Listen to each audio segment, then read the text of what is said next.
When pruning a grapevine, one of the tools that you'll most likely use is a set of hand pruners. These specifically are bypass pruners, and I would recommend them because they have one blade that bypasses a flat edge to give you a really nice clean cut on your shoot. That's as opposed to a type of pruner that has two blades that kind of mush or crush the shoot.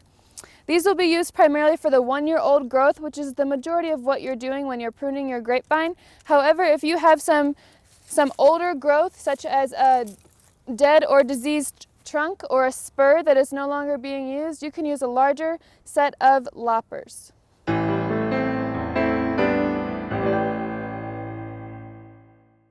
Here we have a Chardonnay vine during dormancy. And what I want to point out is that this is the trunk, this old growth that's coming up from the ground. You can see it has the bark on it that's kind of peeling off. That's how we know it's old growth. Then going horizontally with this pruning system, these are considered our cordons. They're also that old growth that have the bark. From the cordons, we have our 1-year-old wood that will produce the fruit and the shoots this coming year. This training system is known as vertically shoot positioned because our shoots are vertical, and that's a way to optimize our sun exposure and help ripen the grapes come ripening time, and it also helps facilitate the management of the vine. It makes it easy to manage. We're going to focus on that 1-year-old wood when we talk about pruning today. On the 1-year-old wood, we have buds that formed last year. So grapevines have a 2-year life cycle. These buds formed last year, but they will give rise to shoots and fruit this coming year. So that's what we're going to focus our attention on today, is figuring out how many buds and which buds to keep on the vine. What we have here is the bud on the grapevine. Grapevines have compound buds, which are comprised of 3 individual buds: the primary, the secondary, and the tertiary. The primary bud is in the middle, and it is most likely to produce fruit in the coming year. It also has the most inflorescences, so it has the potential to give rise to the most clusters. That being said, it is also the most susceptible to cold due to its positioning inside the bud.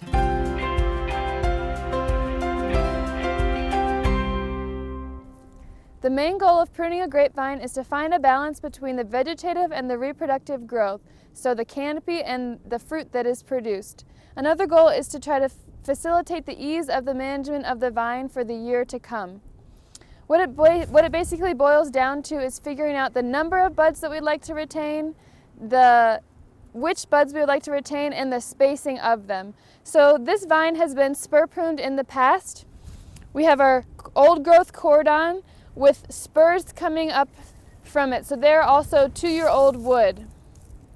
And from the 2-year-old wood arises our 1-year-old growth that we will cut back today to create the spurs for the coming year. Spurs are usually spaced 4 to 6 inches apart. So we'll start at the end here, and we want to cut back to anywhere between 2 to 4 buds on each shoot. And this depends on whether you've had winter damage in the past, you might want to retain more buds, or if you expect it in the future. Some people actually double prune their vines, which involves coming through in late winter or early spring and cutting back to 5 or 6 buds. And then depending on the amount of cold damage they get, they would come back right before bud break, right before that spring growth, and cut back to 1 or 2 buds, depending on how much cold damage they have experienced. So we're going to move along to the second spur, which has 2 shoots on it. We're going to want to get rid of that top shoot and retain the more basal one, which will cut back to 2 spurs, 2 buds. And then again, we're going to cut off the top shoot and retain the more basal one. And we'll get this out of here.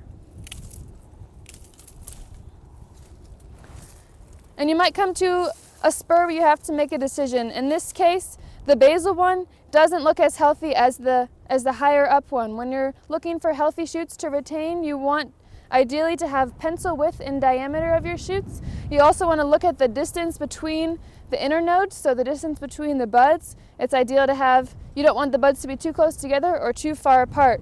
In this case, the topmost shoot looks healthier, so we're going to get rid of that bottom one. and prune the top one back to 2 buds.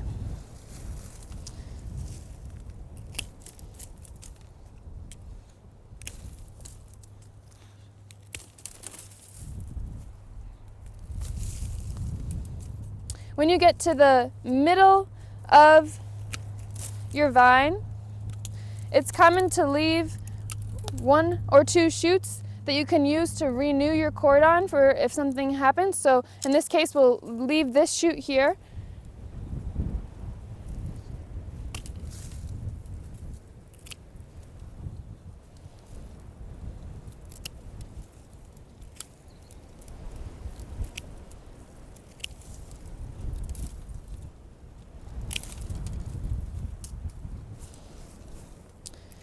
And we'll continue on once we've passed the middle of the vine to retaining 2 to 4 buds.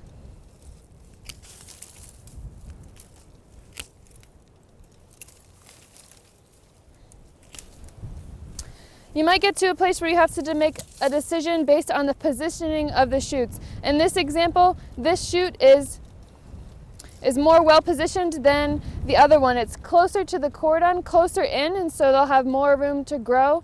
And also, this one comes kind of from the bottom and curves around, and so we're going to get rid of that one and retain the one that's positioned more vertically.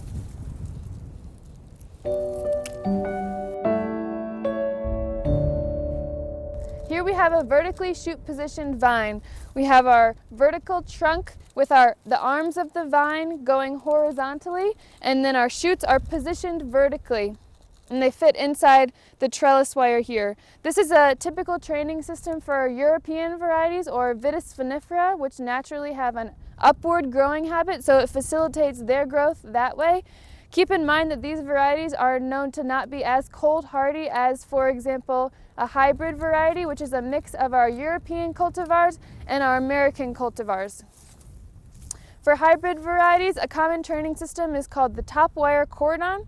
So as you can see, we have our trunk and the arms going horizontally as we did with the other training system, but we're just at about 5 or 6 feet up high. That's because these hybrid varieties naturally have a downward growing habit, so the shoots can grow downward here, but we'll manage the vine similarly when it comes to pruning and a lot of our canopy management as well.